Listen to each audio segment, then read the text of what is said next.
चारों ओर से ध्यान हटाकर अपने अंतर मन में झांक कर देखिए, मुझ आत्मा में कितने गुण, कितनी विशेषताएं हैं। संगम युग पर मुझ आत्मा ने भगवान को देखा, भगवान से मिलन मनाया। तो स्वयं का मुखड़ा देखें, सीरत देखें, मेरी सीरत कैसी है। इस स्थिति में स्थित होते हुए आज के महावाक्य सुनते हैं। 25/11/2022 के महावाक्य हैं। मीठे बच्चे, अवगुणों को निकाल साफ दिल बनो, सच्चाई और पवित्रता का गुण धारण करो तो सेवा में सफलता मिलती रहेगी। प्रश्न है, तुम ब्राह्मण बच्चों की कर्मातीत अवस्था कब और कैसे बनेगी?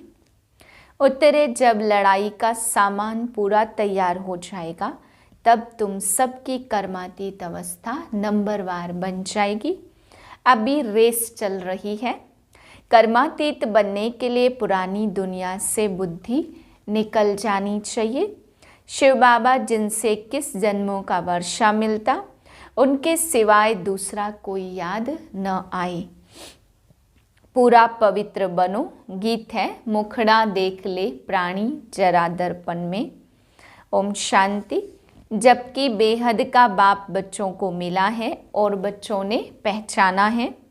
अब हर एक महसूस करते कि हम कितना पापात्मा थे और कितना पुण्यात्मा बन रहे हैं।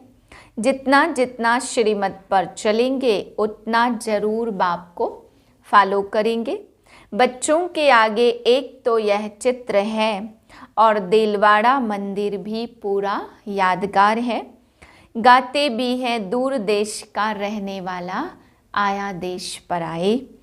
पतित देश पराए देश में आए हैं। खुद बाप भी कहते यह पराया देश है। पराया किसका? रावण का। तुम भी पराए देश में हो। इस समय पराए और रावण राज्य में है। शिव बाबा तो विचार सागर मंथन नहीं करते। यह ब्रह्मा विचार सागर मंथन कर समझाते हैं कि यह जो जैनी लोग हैं उनका यह देलवाड़ा मंदिर है। यह तो चैतन्य होकर गए हैं, उनका ही जड़ यादगार है। आदि देव आदि देवी भी बैठे हैं। ऊपर में स्वर्ग है। अब अगर जो उन्हों के भगत हैं उन्हों को ज्ञान मिले तो अच्छी तरह से समझ सकते हैं कि बरोबर नीचे राजयोग की शिक्षा ले रहे हैं। ऊपर में भी प्रवृत्ति मार्ग और नीचे में भी प्रवृत्ति मार्ग। कुंवारी कन्या अधर कन्या का चित्र भी है। ब्रह्मा की आत्मा का बहुत जन्मों के अंत का जन्म है। यह बाप और बच्चों का यादगार है। मेजोरिटी माताओं की होने के कारण बी के नाम लिख दिया। मंदिर में भी कुंवारी कन्या और अधर देवी है। अंदर जाएंगे तो हाथियों पर मिल्स के चित्र हैं। तुम अभी साफ दिल बनते हो, आत्मा से अवगुण निकाल रहे हो। तुम्हारी मम्मा किसको समझाती थी तो उनको तीर लग जाता था। उनमें सच्चाई और पवित्रता थी भी कुमारी। मम्मा का नाम पहले आता। अब बाप कहते मम्मा जैसे गुण धारण करो, अवगुणों को निकालते जाओ। नहीं निकालेंगे तो पद भ्रष्ट हो जाएंगे। सपूत बच्चों का काम है हर एक बात समझना। पहले तुम बेसमझ थे, अब बाबा समझदार बनाते हैं। अज्ञान में बच्चे खराब होते हैं तो बाप का नाम बदनाम करते। यह तो बेहद का बाप है। ब्रह्मा कुमार कुमारियाँ कहलाकर ईश्वर का नाम बदनाम करेंगे तो उनका क्या हाल होगा? ऐसा काम क्यों करना चाहिए जो पद भी भ्रष्ट हो और बहुतों का नुकसान भी हो। तो बाप ने समझाया, दूर देश से आते हैं पराये देश में, भक्ति भी द्वापर से शुरू होती। इस समय सबकी तमो प्रधान जड़ जड़ीभूत अवस्था है। यह बेहद का पुराना झाड़ है, बेहद का ज्ञान कोई दे न सके, बेहद का सन्यास कोई करा न सके।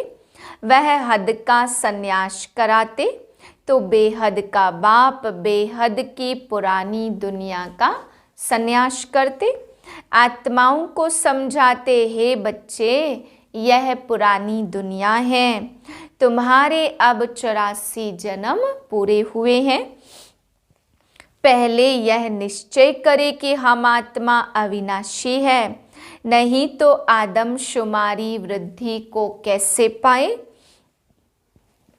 जैसे आत्माएं परमधाम से आकर शरीर में प्रवेश करती, वैसे परमपिता परमात्मा भी इस शरीर में प्रवेश कर कहते हैं, तुम हमारे बच्चे हो, तुम मुझ सागर के बच्चे जलकर खाक हो गए हो। अब मैं आया हूँ तुमको पावन बनाकर वापस घर ले जाने के लिए। जो विकार में जाती जाते हैं उनको ही कहा जाता पतित भ्रष्टाचारी। यह सारी दुनिया ही विकारी है, इसलिए ड्रामा प्लान अनुसार मैं रावण के देश में आया हूँ। 5000 वर्ष पहले भी आया था, हर कल्प आता हूँ और आता भी हूँ संगम युगे। तो बच्चों को मुक्ति जीवन मुक्ति देने आता हूँ। सतयुग में है जीवन मुक्ति, बाकी सब मुक्ति में रहते। तो भी इतनी सब जो आत्माएं हैं उनको कौन ले जाएगा। बाप को ही लिबरेटर और गाइड कहा जाता। बाप ही आकर भक्तों को भक्ति का फल देते। तुम ही पुजारी से पूज्य बनते हो। बाबा कोई और तकलीफ नहीं देते। परम पिता परमात्मा का चित्र भी है, गाया भी जाता, त्वमेव माताश्च पिता त्वमेव। इसमें उसने प्रवेश किया तो यह माता बनी ना।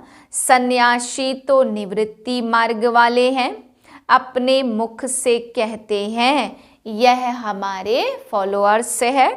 वे कहते हम फॉलोअर्स हैं। यहाँ तो माता पिता दोनों हैं, इसलिए कहते त्वमेव माताश्च पिता त्वमेव। जिसमें प्रवेश करते वह भी पढ़ते रहते तो सखा भी बन जाते। शिव बाबा कहते मैंने ब्रह्मा द्वारा एडॉप्ट किया है। जहाँ ब्रह्मा बैठा है वहाँ श्री कृष्ण कैसे आए। श्री कृष्ण की आत्मा तपस्या कर रही है सुंदर बनने के लिए। अभी वह शाम है तो ऊपर में वैकुंठ के सुंदर चित्र खड़े हैं। ब्राह्मण ब्राह्मणियाँ ही फिर बनेंगे देवता।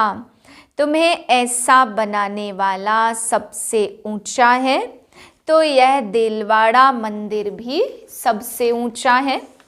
तुम बच्चे ज्ञान तो सबको देते हो, लेकिन कई समझते हैं कि ज्ञान में आकर पति पत्नी दोनों साथ रहते पवित्र रहे, यह तो बहुत बड़ी ताकत है। परंतु यह नहीं समझते कि यह सर्वशक्तिमान बाप की ताकत है। बाप देखो स्वर्ग की कितनी भीति देते। बच्चे पवित्र बनो तो स्वर्ग के मालिक बन जाएंगे।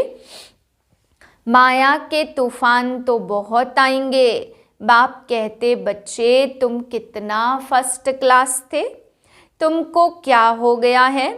बाबा झट बताएंगे इस समय ब्राह्मणों की माला में नंबरवार कौन कौन है, परंतु सब कायम रहेंगे नहीं। कमाई में दशाएं बैठती है ना, किसको राहु की दशा बैठती तो छोड़ करके चले जाते पुरानी दुनिया में। कहते हैं हमसे मेहनत नहीं होती, बाबा को याद नहीं कर सकते, नहीं कहने से नास्तिक बन जाते। दशाएं फिरती रहती, माया के तूफान आने से ढीले हो जाते। अगर भागंती हो गया तो समझेंगे श्याम बन गया। यहाँ आते हैं सुंदर बनने, तुम ब्राह्मण कुल वाले श्याम से सुंदर बन रहे हो। यहाँ बहुत जबरदस्त कमाई है। बच्चे जानते मम्मा बाबा लक्ष्मी नारायण बनेंगे। बच्चे कहते बाबा हम भी आप जैसा पुरुषार्थ कर जरूर तख्त नशीन बन जाएंगे, वारिश बनेंगे, परंतु फिर भी ग्रहचारी बैठ जाती। चलन भी अच्छी चाहिए, तुम्हारा धंधा है घर घर में संदेश पहुंचाना कि शिव बाबा को याद करो तो विकर्म विनाश होंगे। विनाश सामने खड़ा है और तुम निमंत्रण देते रहो। तुम्हारी दिन प्रतिदिन वृद्धि होती जाएगी, सेंटर्स खुलते जाएंगे, यह इतना बड़ा मकान भी कम पड़ जाएगा। आगे चल कितने मकान चाहिए? ड्रामा में आने वालों के लिए प्रबंध भी जरूर चाहिए। बच्चे अपने लिए सब कुछ कर रहे हैं तो बच्चों को बेहद की खुशी रहनी चाहिए, परंतु माया घड़ी घड़ी बुद्धि योग तोड़ देती। अभी माला बन नहीं सकती, अंत में रुद्र माला बनेगी और फिर बनेगी विष्णु की माला। बाबा कितना अच्छी रीति समझाते।